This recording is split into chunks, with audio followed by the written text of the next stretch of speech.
From the moment my mother brought her home, the cat was inseparable from her. A sleek, quiet creature with intelligent green eyes, she was never one for excessive affection, except when it came to my mother. Every night without fail, she curled up on the pillow beside my mom's head, her soft purring like a gentle lullaby. They had an unspoken connection, one that didn't require words or gestures. It was simply understood. As the years passed, my mother's health began to deteriorate.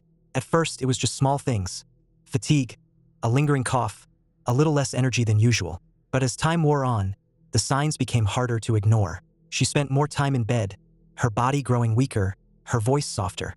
Through it all, the cat never left her side. If my mom was in bed, so was she. If she struggled to sit up, the cat would nuzzle her cheek as if to lend her strength. It was as though she knew what was happening before the rest of us fully grasped it. As my mother's condition worsened, I found myself taking on more responsibilities, both for her and for the cat. I began feeding her, cleaning her litter, even talking to her when the nights stretched long and silent. She remained aloof, still devoted only to my mother, but she tolerated my presence in a way she never had before. 7 months later, my mom passed away. She had made her wishes clear. She wanted to be at home, in her own bed, with her loved ones around her, and she got exactly that. As she took her final breath, the cat was right there beside her, her small body pressed against my mother's pillow. The moment my mom's chest fell still, the cat lifted her head and let out a sound I had never heard before. A deep, mournful yowl that sent a shiver through me. It was raw grief in its purest form. When the funeral home arrived to take my mother's body, the cat refused to move. She sat stubbornly on the bed, eyes wide, tail twitching in agitation. Even as we tried to coax her away, she held her ground, her small frame a barrier between my mother and the world. Finally, when there was no other choice, I gently picked her up and moved her aside. She didn't resist, but the moment my mother was taken from the room, she began to pace. Back and forth, back and forth. Her meows turned into howls, long, sorrowful cries that filled the empty spaces in the house. It was unlike anything I had ever heard from her, or any cat, for that matter. She was grieving, truly grieving, in a way that was both haunting and heartbreakingly human. 15 minutes passed, and still, she cried. I could hardly bear it.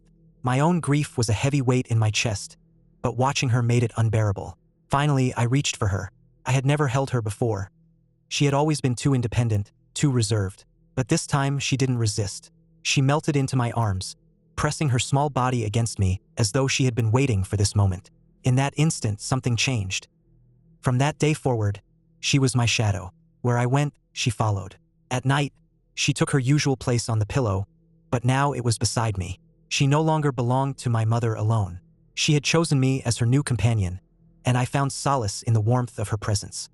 She changed in other ways, too. The quiet, reserved cat became bolder, more affectionate.